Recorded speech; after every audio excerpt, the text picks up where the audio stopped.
mbirum Ousmane Sonko ndax nag génne nañ ko ci liste ba nga xam ne moo ñeel élection yi laaj bi samp rek Pa Moussa ak li réew mi ñëpp di laajte est-ce que yoon la ak àtte bi ñu àttee Ousmane Sonko par contumace ñu di ko kecceet ci liste électorale bi. jërëjëf Fatima xam nga loolu pour ñu koy répondre sénégalais yi tamit mën ñoo comprendre aisément foog ñu wàccee niveau ak jargon juridique yi ñu utiliser pour di compliquer nit ñi parce que li xew ci mbirum Ousmane Sonko man dama koy wax depuis le début depuis que ñu commencé déclencher des procédures judiciaires contre lui muy Sweet Beauté muy Mame Mbaye Niang ba lii ñu wax ni yëpp benn objectif la amoon benn enjeu la amoon muy ko bu mu participer à ces joutes électorales là ndax pour mu bañ a participer il faut que ñu génne ko ci liste électorale yi donc kon l'objectif est clair loolu moom sénégalais yëpp ce n'est plus à démontrer parce que ñoom ci bopp seen bopp ñi nekk des adversaires politiques de Ousmane Sonko à chaque procédure buñ ci paree li ñuy laajte mooy ndax dina bokk wala du bokk kon volonté bi dafa Mame Mbaye Niang loolu la waxoon dafa génn rek ne Ousmane Sonko du bokk très bien alors que décision boobu noonu sax bu Mame Mbaye Niang boobu ba léegi mi ngi ci loxoy yoon parce que mi ngi Cour suprême donc amagul l'autorité de la chose jugée parce que bu ñu paree ci cassation bu dee même sax dañ ko confirmer desaat na beneen voie de recours muy rabat d'arrêt kon boobu xam nga ne jeexagul te mënul jeex fii ak 6 mois loolu leer na ñëpp alors bi nga xamante ne nag tey jii nee nañ moom moo waral ñu radier ko ci liste électorale après sa radiation aux inspections des impôts xam nga ne Ousmane Sonko yàgg na ci radiation donc tey nee nañ dañuy radier son nom de la liste des listes électorales léegi li nga xamante ne moom moo ko waral ñu ne c'est li nga xamante ne mooy contumace bi alors foog ñu taxaw ci code électoral lan la wax lu waral ñu mën a procéder ci loolu dafa ne ki nga xamante ne peut pas être inscrit sur les listes électorales ki nga xamante ne dafa nekk en état de contumace waxul condamné par contumace de en état de contumace boobu noonu lan la wundu mooy ki nga xamante ne situation bii nii ñu ngi koy seet gisuñu ko Ousmane Sonko déjà rek l'état de contumace de Ousmane Sonko man mënuma koo gëm yow mënoo ko gëm sénégalais yi may seetaan mënuñu koo gëm dans la mesure où Ousmane Sonko moment bi nga xamante ne moom lañ koy jugé balaa ñoo joxe verdict bi ci diggante bi bul fàtte ne jugee na Ziguinchor pour ñëw Dakar caravane de la liberté ci diggante bi jàpp nañ ko jàpp boobu rek nee naan la l'état de contumace parce que ñoom ñoo ko jàpp ne ko vous n'êtes pas en arrestation delloo ko këram d'accord comme il n'est pas en arrestation alors que code procédure pénale dafa ne celui qui est arrêté wala celui qui s'est constitué alors léegi état de contumace bi ki nga xamante ne moom la ñuy wax le contumax moom mu ngi ci këram toog di def ay live di def ay interview ba ca France 24 di def ay intervention sur les réseaux sociaux kooku la ñu ne dafa nekk en état de contumace alors qu'au moment de cette situation de contumace les forces de défense et de sécurité ñoo barricadé këram. est-ce que kon loi bi changé wu ci diggante bi parce que nag après dañu barricadé woon këram. contumace mooy ku ñu gisul di ko wër di la wër donc yenn saa yi sax ñun ñii sax dañuy toogaat ne ñun est-ce que nekkuñu woon di jàng ay droits yoo xamante ne bokkul ak dañuy appliquer Sénégal alors léegi situation de contumace lan moo tax warul mën a jur radiation notamment ci situation bii nii parce que une situation de contumace un état de contumace ce n'est pas un état boo xamante ne c'est figé ce n'est pas un état définitif ce n'est pas un état boo xamante ne c'est irréversible état de contumace nee nañ la ci ñaari conditions yi état de contumace bi jeex na muy s'il vient à être arrêté te pourtant il est arrêté ñëpp xam nañ ne il est arrêté te code de procédure pénale en son article 307 moom moo ne s'il vient à être arrêté ou s'il se constitue avant les délais de prescription nee nañ l'arrêt de condamnation est anéanti de plein droit il sera procédé à nouveau ci procès bi la ñuy delluwaat dans les formes ordinaires à moins que le contumax déclare dans un délai de 10 jours acquiescer la condamnation maanaam d'accord de condamnation bi te bu d'accord it taxut mu jeex na bu d'accord bu acquiescer dafay def appel ci lay mënee def appel bu acquiescer bu acquiescer wul dañuy reprendre procès bi donc kon état de contumace mën na neen léegi moment boo xamante ne nit ki constitué na donc l'état de contumace ce n'est pas un état définitif donc tey jii nii Ousmane Sonko def acte de constitution parce que ñoom jàpp bi nee nañ jàpp bi moom amul benn rapport ak lële xam nga ne loolu doy na waar parce que en droit dañ naan la on ne peut pas distinguer là où la loi ne distingue pas article 307 code de procédure pénale ne la les contumax s'ils viennent à être arrêtés il n'a pas distingué les motifs de l'arrestation amul benn distinction bu mu def ci li waral jàpp bi dafa ne rek s'ils viennent à être arrêtés alors que le droit pénal droit la boo xamante ne interprétation bi stricte lay doon donc s'ils viennent à être arrêtés il est arrêté non procureur ne non lii ko ñu ko arrêté ak contumace bi bokkul maanaam ci wàllum Sweet Beauté moom ñu ngi seet Ousmane Sonko ba tey ci gàttal daal ñu ngi koy wër ba tey. du bu doon ci papier est-ce que du mel ni ñaari Ousmane Sonko ñoo am. ndax nag attey bokkul merci Ousmane Sonko ba ñuy seet. ci mbirum Sweet Beauté ak Ousmane Sonko mi ñu jàpp ci mbirum sàcc. sàcc waaw téléphone bi donc kon Ousmane Sonko bi nga xamante ne moom gisaguñu ko. nee naa man mën naa nangul le procureur Karim Diop garaawul y a pas de souci nañ ko nangul ne moom gisul Ousmane Sonko ci mbirum Sweet Beauté. parce que effectivement yenn saa yi nga gis. nit ñu mettre ko sous mandat de dépôt ba pare mandat de dépôt mooy demal toog prison xaar ma ba pare ñëwaat joxaat ko beneen mandat de dépôt ci kaw mandat de dépôt bi dañ koy génne prison signifier ko beneen mandat de dépôt booy jënde ñaata mandat de dépôt la am bu ñu koy def mandat de dépôt dañ koy fekki prison génne ko te pourtant mu ngi prison ba pare mandat de dépôt mooy demal prison mu ngi prison ba pare dañ koy génnewaat defalaat ko beneen mandat de dépôt delloowaat ko kon d'accord distinction boobu mën naa ko nangul donte la loi ne distingue pas garaawul nangul naa ko Karim Diop maintenant les avocats de Ousmane Sonko nee nañ leen ñaari possibilité la arrestation wala constitution arrestation ñoom nee nañ nanguwuñu ko donte ñàkk a nangu bi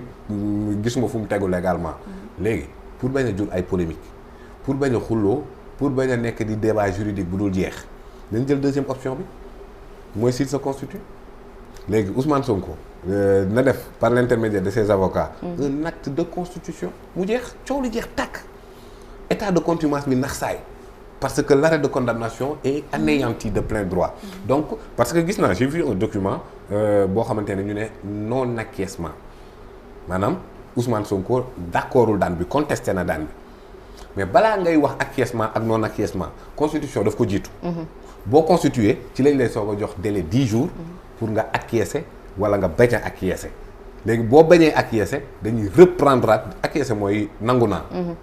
pas na daan bi kii na de mais nangu je prends acte de ce que vous dites. D'accord. léegi bu boobaa ci lay kay yoon di ko ubbil yoonu appel bu dee nag dafa ne nanguwuma ko je ne prends pas acte on reprend le procès suivant les formes ordinaires donc kon Ousmane Sonko ak i avocat am te boobu ba léegi maa ngi koy wax nañu def acte de constitution mu jeex takk coow li jeex wax ji jeex parce que radiation bi aussi radiation bi ñoom dañoo jàpp ne Ousmane Sonko constitué wul Ousmane Sonko jàppuñu ko kon dañuy jàpp ne jugement bii moo définitif te bul fàtte ne radiation aussi ce n'est pas benn mesure bu ñuy jël sur le plan administratif rek mu jeex radiation article L41 L44 ci biir code électoral wane na ne ki nga xamante ne moom la ñu radier yoon may na ko 5 jours pour mu def recours ci acte de radiation boobu noonu. maanaam contester la décision. kon Ousmane Sonko may nañ ko ci tribunal d'instance bi nga xamante ne fa lay voter muy Ziguinchor au niveau du tribunal d'instance de Ziguinchor mu def recours L43. nee nañ recours boobu noonu il juge en dernier ressort maanaam du am appel. mais même bu dul am appel dina am pourvoi en cassation boo d'accord kon Ousmane Sonko am na 5 jours pour contester loolu. te 5 jours yooyu balaa mu koo contester day constituer ba pare pour man sama xalaat li gën a efficace day constituer donc annuler la situation de contumace ba pare contester la décision dañ koy delloowaat. mais est-ce que ci radiation bi moom wala sax ay jegeñaalem jot nañu luy wane ni ñoom ni décision bii la ñu jël pour radier ko carrément. non parce que en principe pour que la radiation bi soit opposable à Ousmane Sonko. foog mu notifier ko ba pare parce que effectivement L41 moom moo ne foog mu recevoir notification mais ñoom nee nañ yónnee nañ notification yi police jëppal. waaw Ousmane Sonko foog naa mi ngi Sébikotane. d'accord maintenant moment bi nga xamante ne moom jot na notification moment boobu la délai de 5 jours yi di commencer kii xam naa ne nag peut-être dinañ dugg fu nekk pour kii ko mais dinañ ko jox mais gis nga ces derniers temps là. c'est battu sur Ousmane Sonko une série de procédures yoo xamante ne jàpp naa ne benn finalité la am. muy bu mu bokk élection mais c'est peine perdue mandat de dépôt. dissoudre Pastef parce que acte de dissolution Pastef boobu ba léegi man mii ay point d'interrogation laa ci def parce que bu dee rek dañ ne parti bii nii loolu la ñu ko bindee ci communiqué ministre de l'intérieur bi dafa ne ces dirigeants ces instances dañuy woote mouvement insurrectionnel Fatima mouvement insurrectionnel boo xamante ne ki nga xamante ne moom moo koy woote moom lañ taal siège am. mais est-ce que duñ taxaw foofu ñu gën a leeral mouvement insurrectionnel bi mooy lan pour ñuy seetaan. waaw mooy ki nga xamante ne day woote nit ñi ci fippu ci fitna Ousmane Sonko nee nañu ak ces instances les instances du parti PASTEF je n'ai jamais vu benn communiqué wu PASTEF bu woon nit ñi en quoi que ce soit parce que yooyu noonu day baax bu ñu ko décidé ba pare ñu tegal ñu ne mbir maa ngi communiqué PASTEF parce que les instances de PASTEF la ñu wax les dirigeants de PASTEF Ousmane Sonko est un dirigeant de PASTEF tous les dirigeants de PASTEF yi nga xamante ne sax ñu ngi dans les prisons ñoom ñëpp ils sont présumés innocents amul kenn ku ñu ci daal pour appel en résurrection. mais est-ce que tas PASTEF bi tegu na ci base yoo xam ne logique la justement c'est-à-dire jaar nañ ci seen yoon bi ñu jaar mais gis nga finalité de la candidature wala des activités politiques de PASTEF gisul ko nga foog ne mën na ci dara Fatima PASTEF xotti ab kayit récépissé mënul ci moom dara d'autant plus que nag fexe nañu ba gagné nañ le cœur gagné nañ les esprits ci biir territoire sénégalais bi yëpp amul village booy dugg te doo fa fekk cellule PASTEF kon loolu noonu sax na ci xol yi sax na ci gox yi kon xotti ab kayit pour yow mën na ci am benn impact. élection bu nar a am Sénégal sans PASTEF liñ ci nemmeeku bokk na ci patt gi nga xam ne wala sax même bu dee ñu ngi yëngu ñoom ñi nga xam ne ñoom la bokkaloon Yewwi Askan Wi laataa ñuy ñëw ci mbirum taxawu gisuñu yëngu-yëngu bi daal ci Guy Marius Sagna donc la ñu gis mu gën di fës. xam nga lan moo tax. Ousmane Sonko dafa wax ci discours bu viral mu ni à cette jeunesse je rappelle que il y a un lien particulier qui nous lie avec la jeunesse ce lien particulier là dit Ousmane Sonko c'est fondé sur l'idéal d'une justice équitable où les richesses et les ressources seront partagées de manière équitable et où les chances seront égales c'est-à-dire appel boobu mu lancé à la jeunesse sur l'idéal d'une société juste loolu moom moo fondé l'adhésion, la forte adhésion de la jeunesse à Ousmane Sonko. Mais au-delà de ça, ce lien particulier-là est aussi un lien affectif. Fatima, fii ngay gis ci biir Sénégal ñoo xamante ne adhéré PASTEF mais Ousmane Sonko buñ ciy wax ci moom tu vois que ni ce n'est pas du militantisme entre leader ak militant bi kese mais affection. moo tax jour bi nga xamante ne jàpp nañu Ousmane Sonko ils ont versé plus de larmes que de sang. ci loolu gis naa benn post ci bracelet PASTEF yi nga xam ne ñu ngi koy takk nee nañu dañu joxe daal ab parce que publication la rek bu ñu gis wër na ci réseau yi nee nañu procureur dafa joxe benn wala sax ministre bi dafa joxe benn digle daal comme quoi que ni ku ñu gis nga takk ko rek bu soobee yàlla yow mandat de dépôt nga jëm. kon de man maa la ko annoncé fii nii. musuma am bracelet PASTEF. je n'ai jamais adhéré amuñu PASTEF mais dinaa ko takk nag. à partir de nii bu ma ko amoon léegi nii dama koy takk ñu dem takk bracelet infraction la léegi. ah mais de loi bu loi bi changé nag. non ak loi lu mu mënti changé ak lu mu mënti mel mais en quoi nga war a mën a loolu rek firnde la ni. s'exerce sur PASTEF un acharnement. nee naa la dañoo taal siège am en 2018 dañoo rey Mariama Sagna. en 2019 dañoo saccagé siège Kër Maodo bi nekkoon route de l'aéroport. Ousmane Sonko ci diggante cité Kër Gorgui ak tribunal xotti nañ yéreem. gazé nañu ko toj nañ otoom. ñaata militant wu Pastef ñoo nekk dans les prisons. ak ñi ñu rey ci actuellement au moment oui ci communiqué procureur dañ ne mouvement insurrectionnel yooyu ñuy woote dafa causé beaucoup de morts morts yi ñan ñooy victimes yi la plupart sont de Pastef. Pastef est victime de terrorisme ou coupable de terrorisme. ci lii ma la wax nii yëpp. et s'exerce sur Ousmane Sonko encore en dehors de la violence verbale. une agression politique. Pastef disul ci loo xamante ne gisuñu benn décision définitive bu ko war a mën a yóbbu ci accusation yi ñuy wax. agression médiatique tu vois ci biir espace médiatique bi. télé rajo journaux dont la seule ligne éditoriale est de ternir l'image de Ousmane Sonko. agression physique gis nga ñu toj otoom xotti ay yéreem gazé ko donc Ousmane Sonko rebelle terroriste salafiste xeetu ñaawteef bu nekk te yemul ci moom papaam yaayam jabaram doomam kii moom mooy victime terrorisme wala moom mooy coupable terrorisme ana ñu koy teg loolu yëpp ñoom duñ dara ce sont des enfants de cœur mais non waa ji dafa dem ba woote ouvertement dañu jël bakkanu Ousmane Sonko victime la ci agression yii nii yëpp depuis sa radiation à l'inspection des impôts jusqu'à présent et pourtant 2019 bi mu demee élection dafa woo sénégalais yëpp ci place de l'obélisque mbooloo bu bari taxaw fa mu xool ay journalistes ay kàngam ñu ñëw wër ko mu bind livre teg sur la table ñu ko ciy posé muy tontu mu woo Sénégalais yi woo les acteurs politiques teg sur la place publique un débat programmatique un débat d'idées et te loolu la ñu soxla woon ci espace bi loolu lañ soxla woon ci landerneau politique bi c'est ce que Ousmane Sonko a apporté avec fierté taxaw au moins imposer un débat technique un débat programmatique en vue des élections andi programme ne jot na di ñëpp bokk ñëpp jot ci teg programme andi ci débat public bi loo xamante ne nañ waxtaanee idée lan lañ ko tontoo ay Sweet Beauté un complot ourdi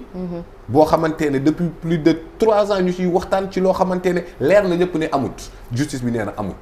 foofu lañ ko tontoo di wax ay mbirum jacuzzi ko andi programme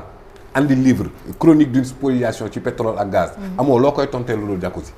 nga xam ne say idée jeex na nga xam ne say argument jeex na et c'est ça loolu moom mooy le mérite de Ousmane Sonko malgré que nee naa lépp lu dal ci kawam comme injustice ba fee mu nekk ci sooy ba xotaan Ousmane Sonko mën na siggi parce que au moins il a réussi sa mission le mérite appartient à celui qui commence même si le suivant fait mieux Ousmane Sonko a commencé par ci espace public bi imposer exiger un débat boo xamante ne programme la ba pare wan Sénégalais yi ne on doit rompre avec ce système là